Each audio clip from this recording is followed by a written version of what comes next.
Жоқ барды 63, қатталы 74. Күн тәртібі қабыл алынды. Бірінші микрофон. Рахмат, урматтуу Асылбек Шарипович. Тура, біз күз-қыш мәселесін қарадық. Тилекке қаршы өкмөт энергетика газ мәселесі менен ғана чектеліп қалды да, ал эми көмүрдүн баасын арзандатуу боюнча эч бир маселе козголгон жок жогорку кеңештин жыйынында. Бұл чынында эле өтө орчундуу маселе болуп калды. Мына мисал үчүн Кыргыз көмүрдө 34 жеке ишкана бар экен. Тиги көмүрдүн добычасы менен заниматься эткен. Алар лицензияны бекер алат экен. 300 сом гана төлөйт экен баягы справкаларына, типографический услугага.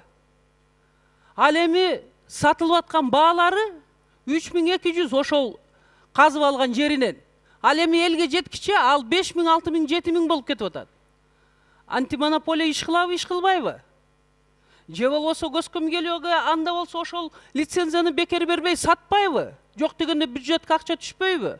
Эми ушунчалык биз эмне айткандын оозу жаман, ыйлагандын көзү жаман дейт. Эгерде мына ушундай акыбал болуп атса, анан биз дагы ушуга көңүл бурбасак эл өкүлдөрү. Эл анда кимге барат? Өкмөт болсо ошол айтылган нерсени тез арада чечип койсо болот эле да. Мына өткөн 4-күнү, 3-күнү күнү болду маселе. Мына мен өзүм көмүр ала албай койдум, 3 тонна көмүр алайын десем. Мына Бишкек шаарынын бүт базаларына баргыла жөн эле тиги пыл да, чаң көмүрдүн.